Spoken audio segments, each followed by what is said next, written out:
Democracy for Citizens Party deputy leader Cleophas Malala has made explosive allegations linking Raila Odinga's death to attempt to fracturing the Orange Democratic Movement ODM.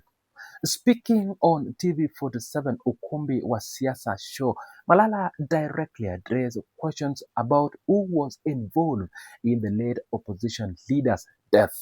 The Democracy for Citizens Party deputy leader alleged that those connected to Raila's passing had intended to split ODM apart. Malala framed the death with a broader political conspiracy aimed at weakening the opposition's party that Raila had led for nearly 2 decades. Malala accused ODM of replacing Raila before his body was even viewed by party members and supporters. The Democracy for Citizens Party official characterized these rapid succession as evidence of a pre-planned arrangement that bypassed normal mourning and transition protocol. According to Malala, the speed with which ODM installed new leadership demonstrated that the preparation had been made in advance of the former prime minister's death.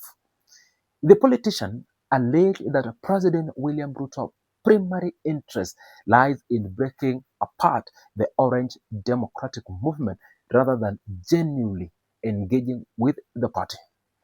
Malala distinguished between Ruto's approach to ODM as an institutional versus his engagement with the Luo nation, suggesting the president's strategy targets ethnic political bases rather than organizational structures. The Democracy for Citizens Party deputy leader frame current political developments as part of the calculated effort to fragment what remains Kenya's largest opposition party. Malala revealed his assessment of emerging political realignment involving former President Uhuru Kenyatta and former Deputy President Rigathi Gachagua. For the Democracy Citizens Party officially stated that Kenyatta and Gachagua have now joined forces politically, creating a new axis of opposition to the current administration. According to Malala, President Ruto has made his own political calculation in response to this alliance between his predecessor and his former deputy president. The DCP deputy leader addressed internal Jubilee Party dynamics, specifically regarding Party Secretary General Jeremiah Kioni.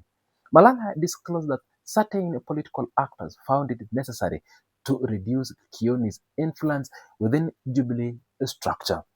The politician used a colloquial language to describe how Kioni was pushed aside with the party hierarchy, suggesting internal power struggle have reshaped Jubilee leadership configurations. Malala issued a direct challenge to Western Kenya political leader Moses Wetangula and Musalia Mudavadi, both of whom currently serve in President William Ruto's government. The Democracy for Citizens Party deputy leader declared his party will not beg these leaders for political accommodation or support. Malala committed to working towards removing both Wetangula and Musalia Mudavadi from their position of influence during the 2027 election cycle, positioning DCP as a vehicle for challenging their regional political dominance. The allegation painted a picture of complex political maneuvering surrounding Raila's death and its aftermath.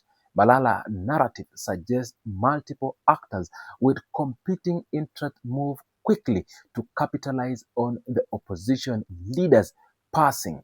The Democracy for Citizens Party official positioned himself and his party as willing to publicly name those he believed orchestrated events for political advantage, breaking from the typical reinstain that surrounds discussion of recent deceased political figures.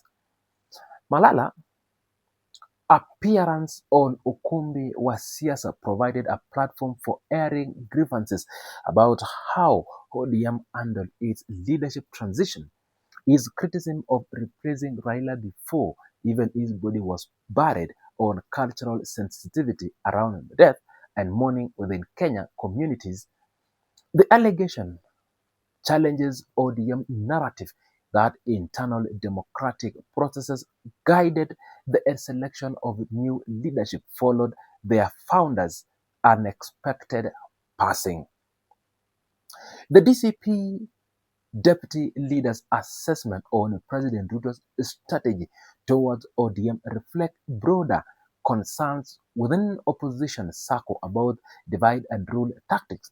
By distinguishing between engagement with ODM as an institution versus engagement with the Luo community, Malala suggested the president employs ethnic political calculation rather than institutional coalition building. This framing resonates with historical pattern of Kenya's political or politics where ethnic mobilization often supersede party loyalty. Malala's disclosure about the Kenyatta-Kashagwa alliance added another dimension to Kenya's shifting political landscape. The suggestion that these two figures previously on opposition side following Kashagwa's impeachment have now united against Ruto's indicate fluidity in political alignments. According to Malala, the president has already factored this new opposition axis into his political planning for the remaining period before the next general election.